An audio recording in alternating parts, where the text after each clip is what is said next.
Bonjour à tous, mon nom est Jean-Marc Bordua. Alors, je vous présente aujourd'hui la démarche d'apprentissage du portrait à l'aquarelle. On va passer à travers toutes les étapes que je vous propose qui vont se traduire en petits modules que vous allez pouvoir expérimenter par vous-même à votre propre rythme parce qu'ils vont être disponibles en ligne vraisemblablement sur YouTube. Donc, le portrait à l'aquarelle, ça peut paraître difficile. Par contre, si vous maîtrisez quelques gestes clés qu'on va partager ensemble durant cet apprentissage, vous allez voir que ça se fait assez bien. C'est sûr que ça vous prendrait une base minimum de la connaissance de l'aquarelle, c'est-à-dire d'être capable de faire des dégradés et d'avoir une certaine notion de mélange de couleurs. Le bon côté du portrait à l'aquarelle, c'est qu'on utilise presque toujours les mêmes couleurs. Donc, c'est un peu plus simple, mais vous allez voir, il y a quand même quelques subtilités qu'on va décortiquer ensemble. Alors, sans plus tarder, regardons comment nous allons explorer ce contenu.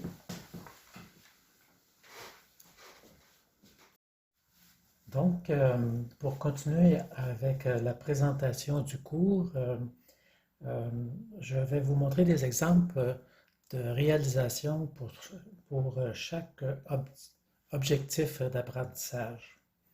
Et juste avant de passer à ces exemples, je voulais d'abord vous reparler des prérequis. Alors, si vous vous rappelez, dans la présentation précédente, je vous avais dit que pour être capable de faire du portrait, il faudrait qu'au minimum, vous soyez capable de faire des dégradés à l'aquarelle, c'est-à-dire on commence avec une densité un peu plus foncée et progressivement, on va vers le pâle. Alors ça, c'est un geste de base que vous devriez maîtriser. Si jamais vous n'êtes pas capable, vous devez juste aller soit sur YouTube ou encore sur mon site, Bordua, BORDUAS.info. Je crois que j'ai mis un exemple. L'autre chose qu'on va devoir faire à certains moments dans le portrait, c'est qu'on va mouiller la surface et on va déposer du pigment pour être capable de faire exécuter des surfaces lisses. Je pense ici aux joues. Donc, c'est ce qu'on appelle la technique mouillé sur mouillé. Alors, pour être capable de bien réaliser ça, vous devez avoir une idée de la vitesse de propagation de votre pigment. C'est-à-dire que lorsque vous déposez du pigment sur le papier mouillé, est-ce qu'il bouge vite ou est-ce qu'il se répand vite ou s'il se répand tranquillement. Donc ça, c'est un sujet sur lequel je vais revenir. Dernier geste clé, c'est une fois que vous avez déposé du pigment, il faudrait que vous soyez capable d'en soulever parce qu'on va souvent utiliser cette approche-là, entre autres dans l'exemple que je vais proposer pour le nez. Donc le nez, la portion dans l'ombre et la portion dans la lumière vont être faites d'un coup et c'est par soulèvement qu'on va voir. Donc ici, on avait un dégradé progressif et le pigment a été soulevé à l'aide de pinceau humide dans le papier. Donc, ces trois gestes clés-là, une fois maîtrisés, va vous permettre d'accéder plus facilement au cours de portrait. Alors, je vais continuer avec l'autre section.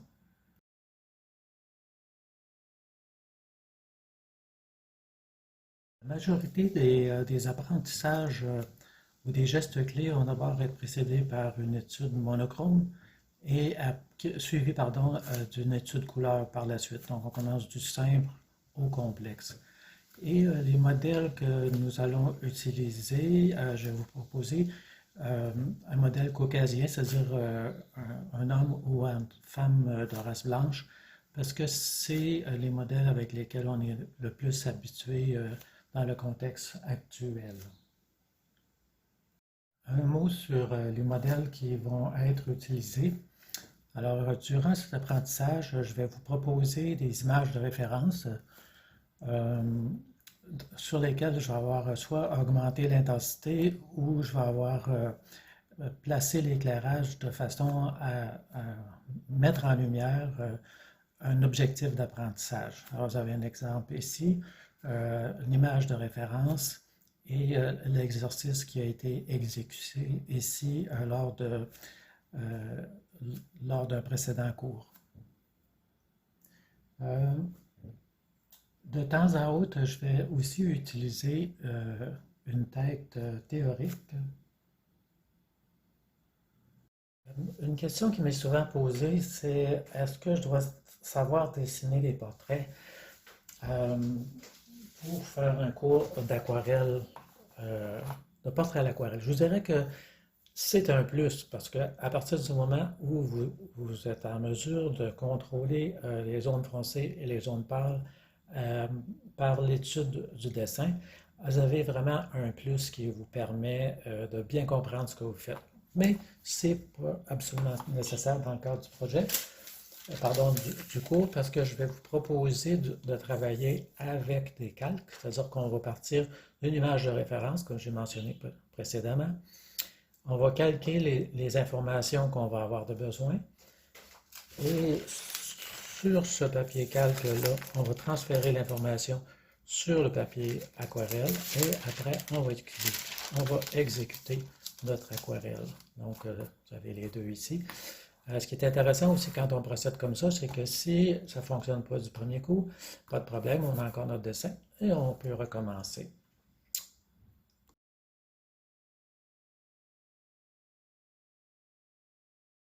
Un mot sur le matériel requis. Il existe plusieurs bons papiers aquarelles sur le marché.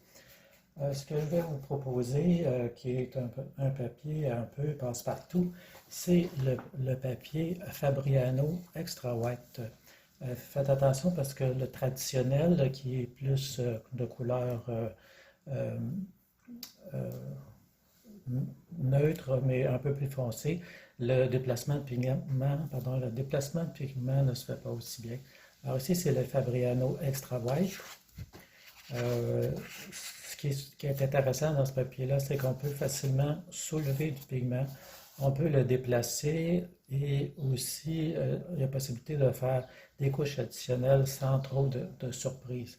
Donc, c'est le papier que je vous recommande et le 140 livres ferait bien l'affaire. Si vous avez un petit budget, euh, euh, concentrez-vous sur le papier de qualité où vous pouvez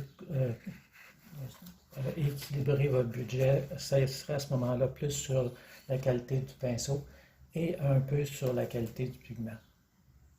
L'approche que je vais vous proposer pour faire le portrait à l'aquarelle, ça va vous prendre un pinceau qui a une pointe fine, qui contient beaucoup d'eau, on le voit dans la bourse en arrière du pinceau, et qui il y a aussi ce qu'on appelle un ressort, c'est-à-dire que quand on quitte la surface, le pinceau rebondit. C'est ce qui va vous permettre, vous allez voir un peu plus tard, c'est ce qui va vous permettre de parfois déposer le pigment et d'autres fois vraiment le forcer en place. Ici, c'est un pinceau, je dirais, de moyenne gamme, fait par la compagnie Princeton. Princeton Elite, numéro 12. Pour faire le portrait, si vous avez un numéro 12 avec une pointe extra fine, vous êtes capable de tout faire parce que vous pouvez travailler soit sur la pointe ou sur la portion plus large. Sinon, un compromis intéressant que j'ai trouvé en Angleterre, le pinceau fait par Jackson Art, on ne le voit plus beaucoup là, de la série 700. Je vais mettre ces références-là de toute façon sur mon site. Alors, c'est un pinceau qui est à moitié fibre synthétique, à moitié poil de marbre. Alors ici, vous voyez qu'il commence à être effiloché parce qu'il servi pas mal.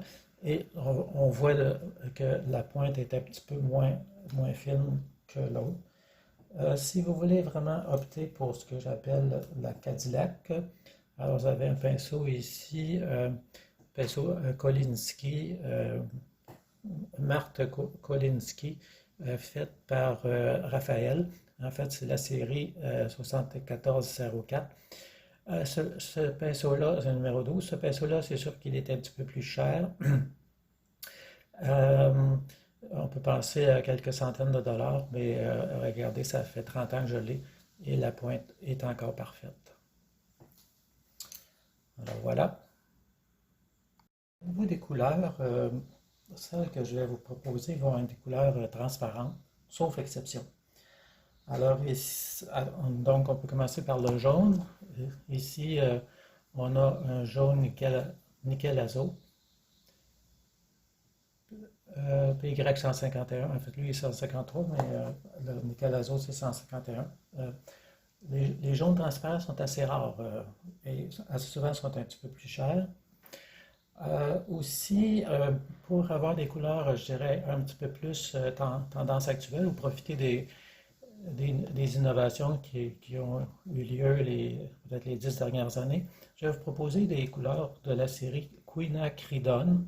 Alors ici, c'est marqué Quinacridone corail, mais en fait, c'est un Quinacridone rouge. Ensuite, dépendamment de votre budget, vous pourriez aller vers un terre de sienne naturel et un terre de sienne brûlé. Pourquoi terre de sienne brûlé? C'est quand on va vouloir aller dans les couleurs d'ombre. Si on travaille juste avec le terre de sienne naturel, on ne sera pas capable d'avoir assez de masse. Et si vous voulez aller dans des couleurs un peu plus tendance pour remplacer ceux-là, vous pourriez utiliser le quinacridone orange brûlé et le quinacridone écarlate brûlé. Vous allez voir quand on va arriver aux couleurs, on va regarder ça ensemble. Maintenant, pour être capable de travailler avec des orangés de façon plus uniforme, vous auriez avantage peut-être à avoir un pyrrole orange. En passant, le pyrrole orange est une belle couleur transparente et maintenant disponible dans la gamme bon marché de Van Gogh. Alors ceux-là et ceux-là sont disponibles dans la série Van Gogh. Terre de sienne naturelle, vous ne le trouverez pas. Vous allez trouver, ça va être marqué terre de sienne naturelle, mais en fait, ça va être un jaune d'ocre. Alors, il n'est pas tout à fait plus opaque que transparent. Et le terre de sienne brûlé, c'est un mélange, on appelle ça une imitation. Pour certains exercices spécifiques, nous allons travailler avec un modèle théorique, c'est-à-dire c'est une tête ici en plastique qui souligne les principaux traits qu'on pourrait avoir de besoin, surtout si on a peu de base en dessin. Normalement, nommément le nez, on va utiliser ça pour le nez, et aussi le petit trou de l'arcade sourcilière. Alors ça devrait faciliter l'apprentissage et peut-être pour la joue. Alors, à quelques occasions, on va utiliser ce modèle théorique-là.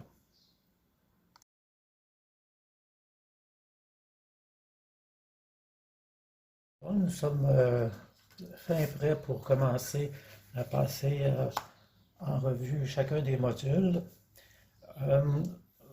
Ce que je vous propose, dans les modules que je vous propose, il y a une progression de simple à complexe.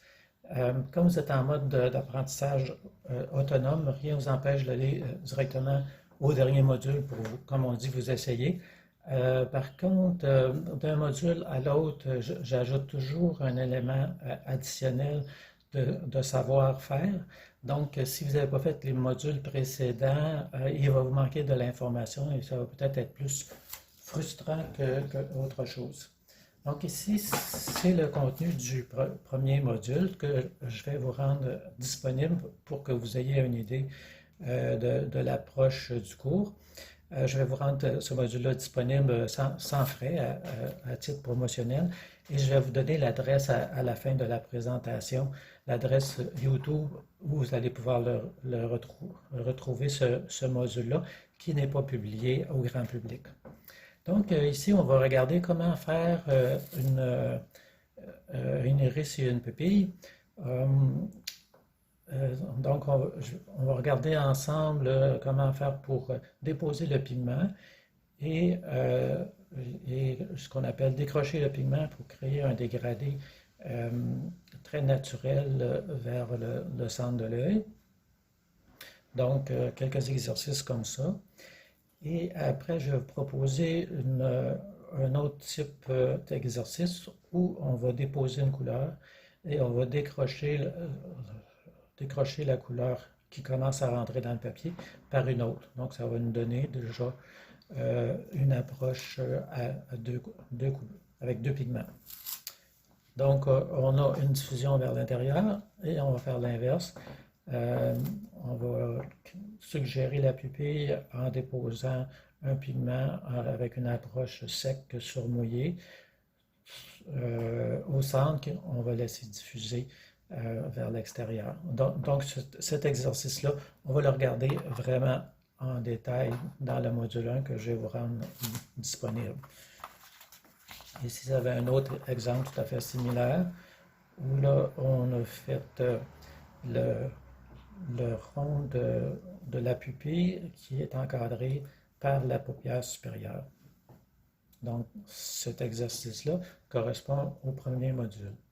Vous remarquerez aussi que je vais vous proposer de travailler beaucoup plus grand que nature parce que si vous travaillez le portrait dans un format égal à ce qu'on voit quand on regarde quelqu'un, ça va être plus difficile de contrôler ces micro-gestes-là. Donc, en processus d'apprentissage, on va travailler à 2 ou 3 fois la grosseur réelle.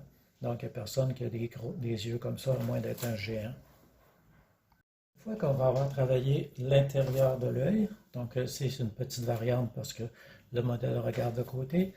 Une fois qu'on va avoir travaillé l'intérieur de l'œil, donc je vais proposer des façons de travailler la paupière supérieure et la partie supérieure de l'œil dans une perspective d'ombre projetée.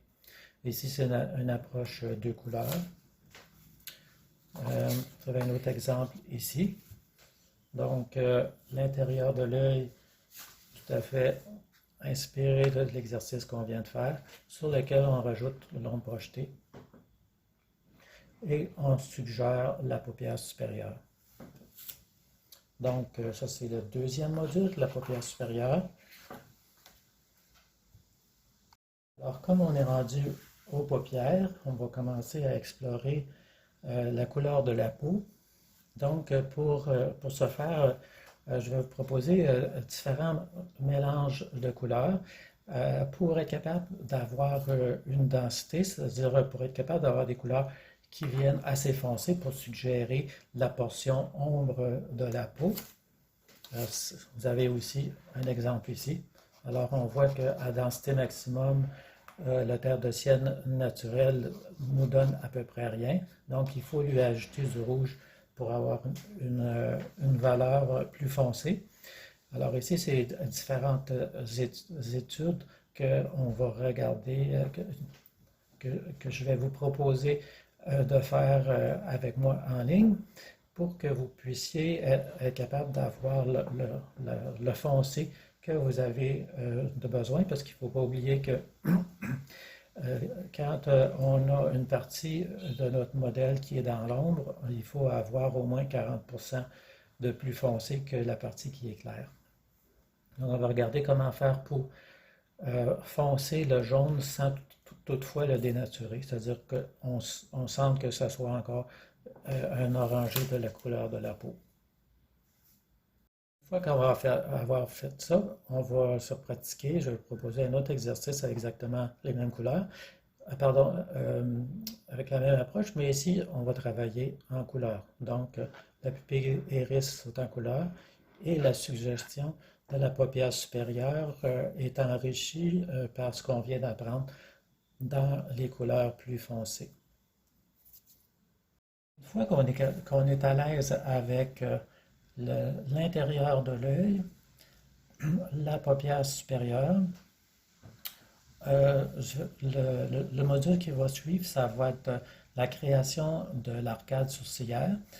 L'arcade sourcilière, c'est un geste clé que si on ne réussit pas à le faire, on n'aura jamais l'impression que c'est comme le fond d'un bol, hein, parce que cette zone-là ici est enfoncée, on pourrait dire, alors que la zone ici ressort sur l'orbite. Et c'est aussi à cet endroit-là que la racine du nez prend source. Donc, je vais vous proposer un exercice ici pour être capable de réaliser l'arcade sourcilière. À cette arcade, on va rajouter aussi les sourcils.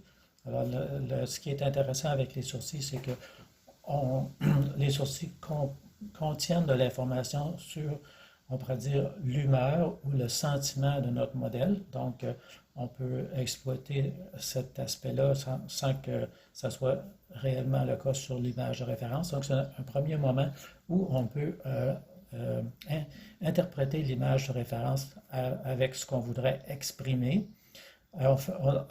Aussi, on va faire attention de ne pas enfermer l'œil avec le sourcil et équilibrer la présence du sourcil avec l'œil et les cheveux. Autre chose, dans cet exercice-là, je vais vous proposer vraiment très peu d'exercices au niveau des cils. Ici, une petite suggestion, mais on ne fera pas, là, sauf exception, tout ça en détail. Donc, un bon module ici pour être capable de créer ça. Une fois qu'on est capable d'en faire un, ben, on va essayer d'en faire deux similaires. Et une fois qu'on a fait ça, on va travailler pour en faire deux, mais avec un éclairage qui arrive en diagonale. Donc l'arcade sourcilière est plus foncée de ce côté ici et plus pâle de l'autre côté. Pour enrichir cet exercice, je vais proposer peut-être quelques exemples qui contiennent exactement la même information qu'on a vue ici, mais qu'on interprète un peu plus largement et qu'on exploite aussi l'approche en négatif. Donc ici, une petite étude monochrome et un autre exemple ici où, voyez-vous, on a l'arcade sourcilière, l'œil, et ici, la portion dans l'ombre est presque totale, sauf peut-être quelques éléments où on voit un petit peu plus le personnage.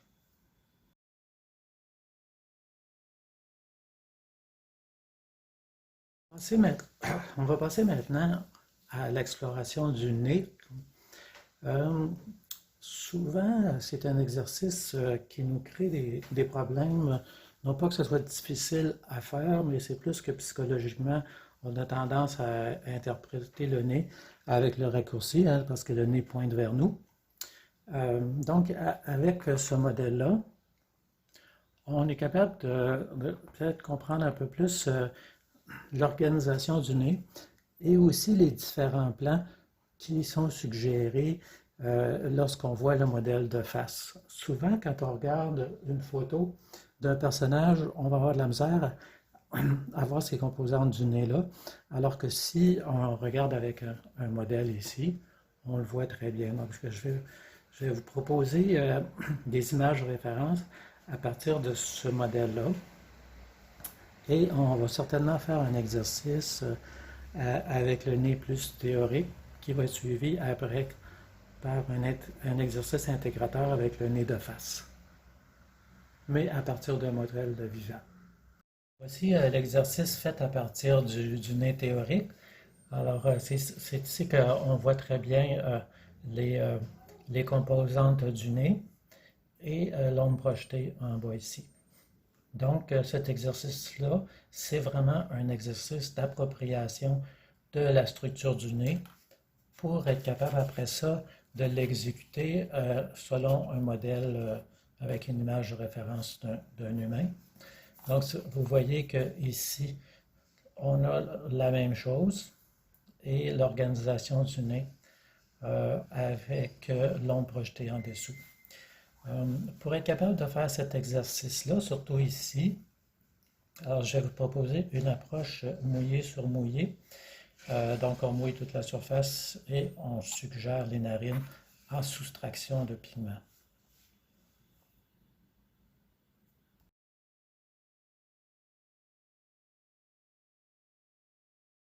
Une fois qu'on a bien intégré l'organisation du nez, on va rajouter à cet élément-là la bouche. Donc, je vais vous proposer une approche toujours avec le portrait de face.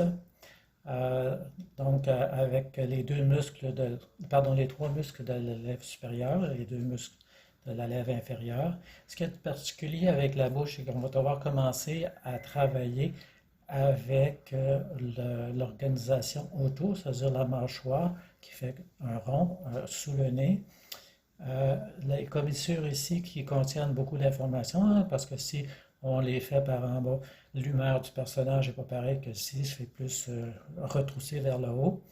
Un autre point qui représente un petit peu de défi, c'est le pli ici de la boule du menton. Donc, encore une fois, vous avez remarqué qu'à chaque fois, je vous propose une première étude monochrome suivie le même exercice, mais cette fois-là en couleur, avec les couleurs de peau qu'on a utilisées précédemment. Donc, le nez est fait de la même façon, à laquelle on rajoute la bouche. Il est possible aussi que je vous propose un exercice transitoire. C'est un exercice avec crayon aquarellable. Alors, si vous regardez la portion du haut ici, le trait du crayon aquarellable est resté tel quel, alors qu'en bas, il a été intégré. Donc, c'est un truc additionnel que vous pourriez avoir dans votre coffre.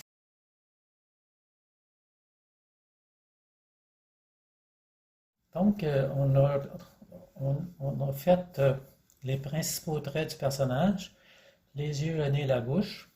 Donc, je vais vous proposer un exercice d'intégration où là, on va faire les principaux traits en continu pour un personnage.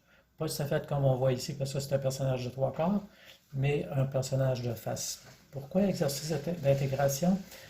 C'est qu'il y a une dynamique qui se construit quand on fait un portrait à l'aquarelle. Donc, si on réussit le premier, on commence avec le premier œil, ça va bien, on a bien réussi. Là, on a un petit stress pour le deuxième parce qu'il faut qu'il soit comparable au premier. Donc, ici, on est un petit peu moins à l'aise. Il faut qu'on ajuste la valeur de le foncé de notre arcade sourcilière qui ait un lien avec les autres. Ensuite, on descend vers le nez. Là, comme on dit, on vient de réussir les yeux, on ne veut pas manquer le nez, etc. Donc, il y a une petite tension artistique qui se bâtit et j'aimerais bien vous faire vivre cette expérience-là jusqu'à ce qu'elle soit intégrée, puisque tout ce qui tourne autour du portrait va toujours avoir cette même dynamique.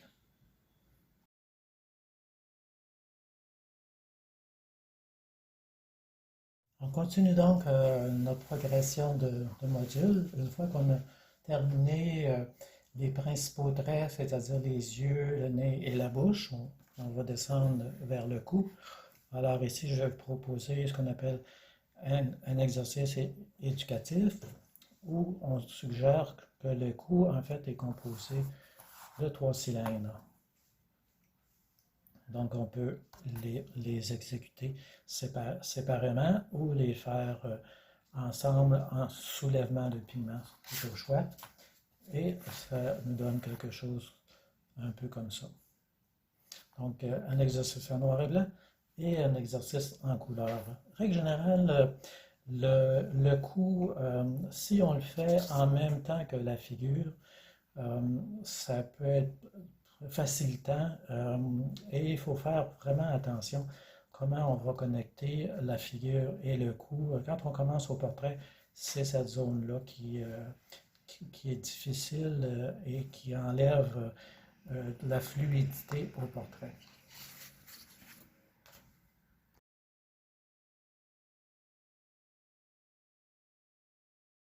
Après s'être exercé avec le cou, on passe maintenant aux cheveux.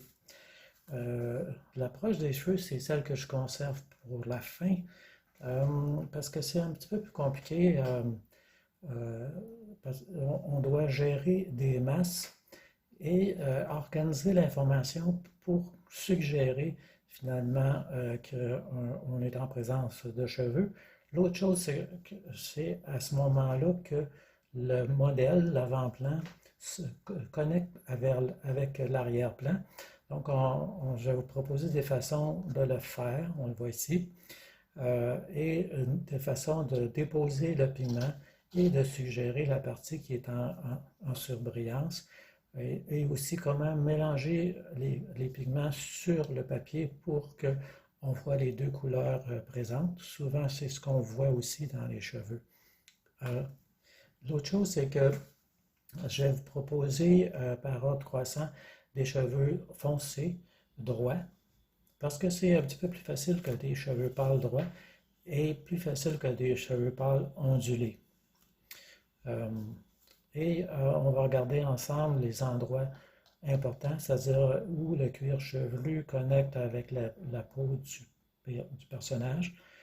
Et on va aussi aborder dans cette série-là les oreilles.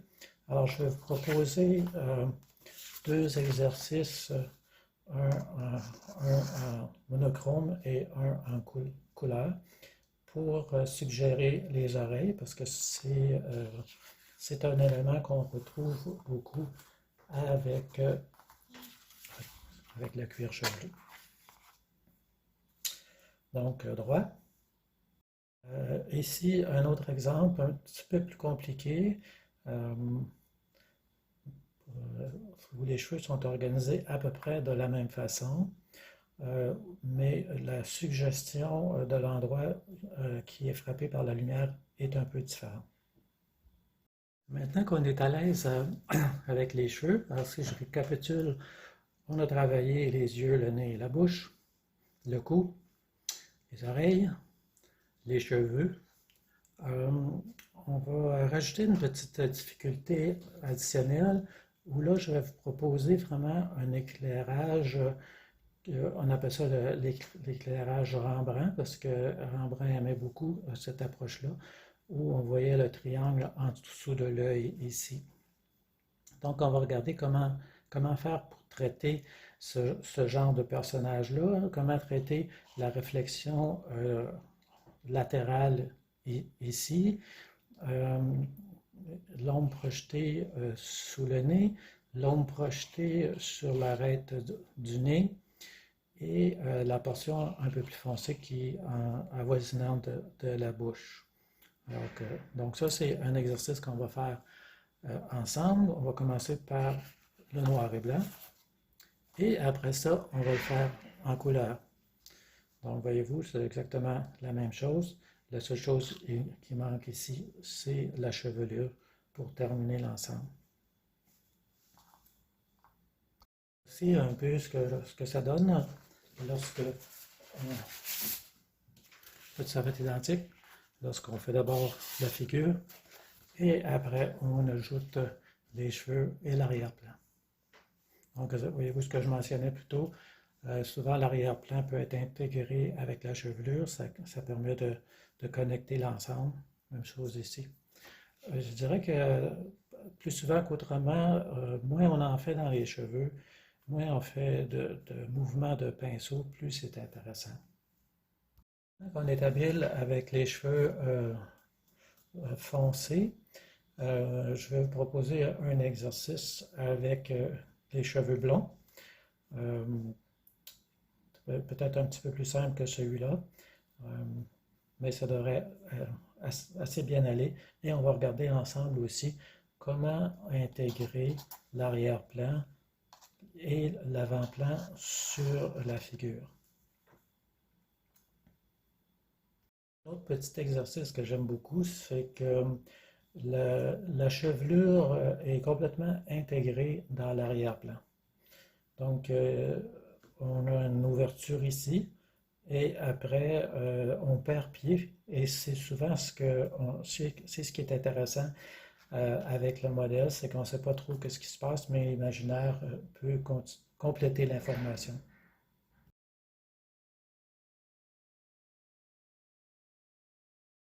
Donc, l'ensemble des modules qu'on a fait jusqu'à maintenant, on avait toujours le modèle de face avec soit un éclairage frontal ou un éclairage latéral qu'on a vu plus vers la fin. Euh, et maintenant, on est fin prêt à passer avec un modèle avec une position, ce qu'on appelle trois quarts.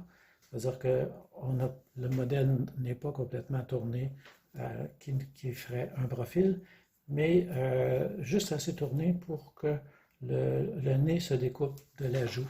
Donc l'information ici change assez drastiquement parce que les deux yeux ne sont pas symétriques et la paupière supérieure, le sommet de la paupière supérieure est latéral. La pupille n'est plus ronde. Même chose, le nez est asymétrique et la bouche est asymétrique. Donc ici, il faut faire assez attention comment on va représenter ces morceaux-là pour qu'il y ait une certaine vraisemblance. L'autre chose, ça va être la deuxième fois qu'on va exploiter le passage d'une couche, la couche d'ombre dans un seul trait. Maintenant qu'on est capable de faire une figure au complet de face, hein, si on se rappelle bien, on a fait les yeux, le nez et la bouche toujours de face. Après, j'ai introduit le cou, les cheveux et les oreilles. Ensuite, on a regardé avec un éclairage latéral, donc une portion du visage qui était dans la lumière et une autre portion qui était dans l'ombre. Alors ici, on a exactement la même chose, sauf que l'angle de vue ici est trois quarts. Donc, ce qui fait que la paupière supérieure va être asymétrique.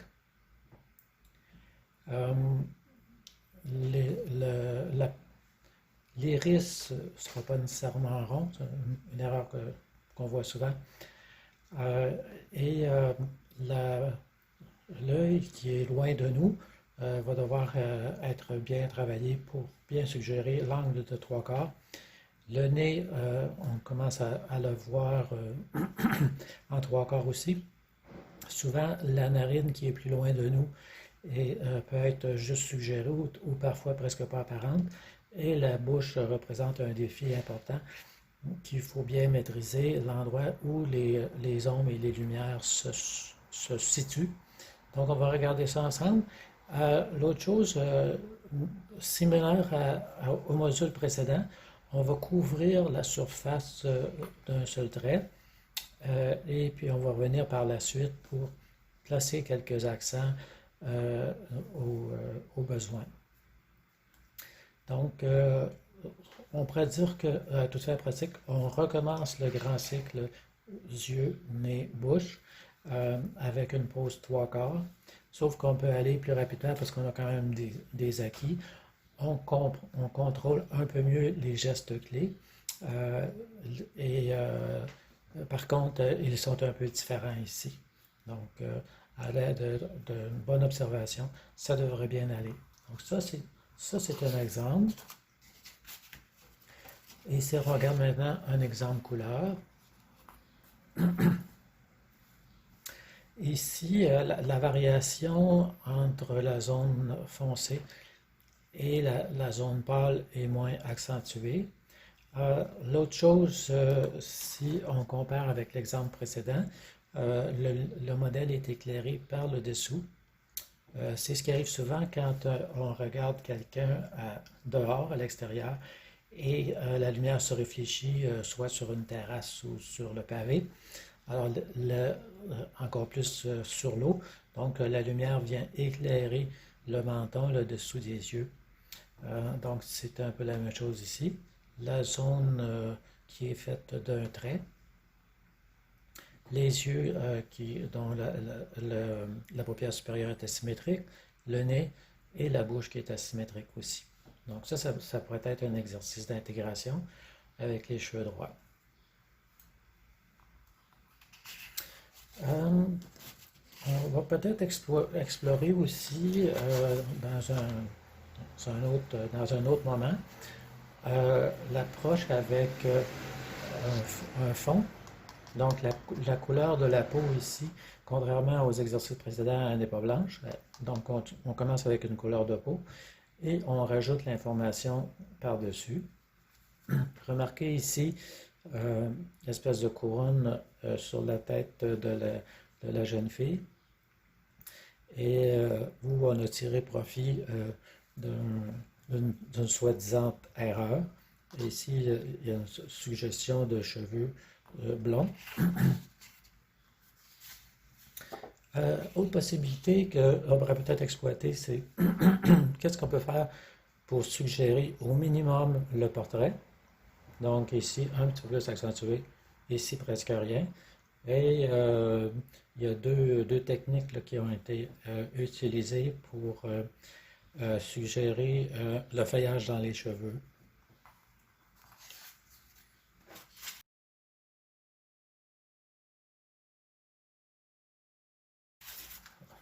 Autre approche ici, le portrait de base, 3/4 comme tantôt. La couleur de la peau a une teinte. Voyez-vous la symétrie dans la bouche, le nez et les yeux. Ce qui est particulier ici, c'est que les cheveux sont rehaussés à l'aide de collage. L'arrière-plan est connecté à l'aide de collage. Mais on va retrouver le même principe ici. Donc, pose 3/4, le nez asymétrique, la bouche asymétrique, les yeux. Les cheveux à peine suggérés.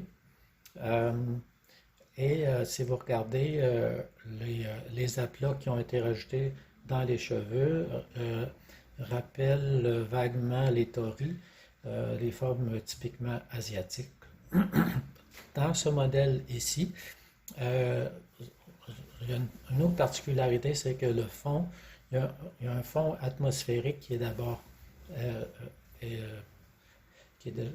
fait, et le modèle est superposé sur ce fond atmosphérique-là par soustraction de pigments et par addition de pigments.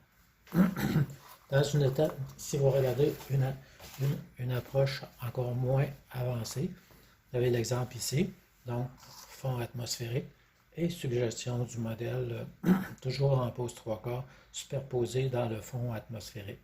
Donc ça ici, ça serait probablement plus un cours avancé, mais c'est juste pour vous montrer jusqu'où on peut aller avec le modèle vivant.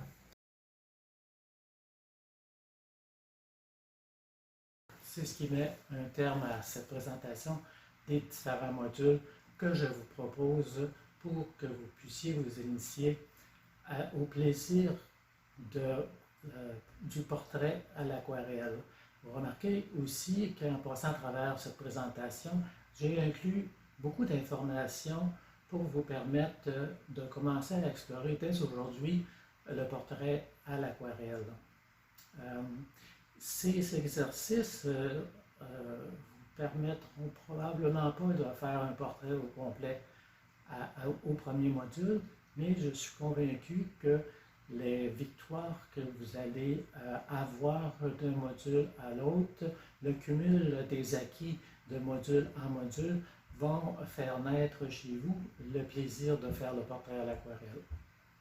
Aussi, si vous remarquez, les mises en situation que je vous ai proposées sont génériques. Ça veut dire que vous pouvez les appliquer avec d'autres portraits qui vous animent. Donc, vous n'êtes pas limité aux images de référence que je vous ai proposées.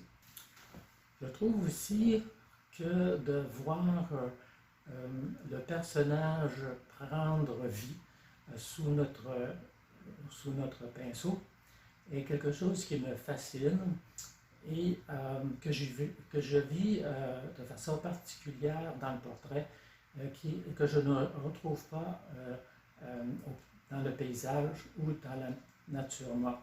Donc, j'espère vous avoir partagé cette fascination qui m'habite encore. Tel que mentionné en début de présentation, le premier module vous est maintenant disponible en ligne. L'adresse YouTube va apparaître à l'écran. Donc, vous pouvez tout de suite vous pratiquer et commencer votre exploration au portrait à l'aquarelle. Bonne chance et à bientôt.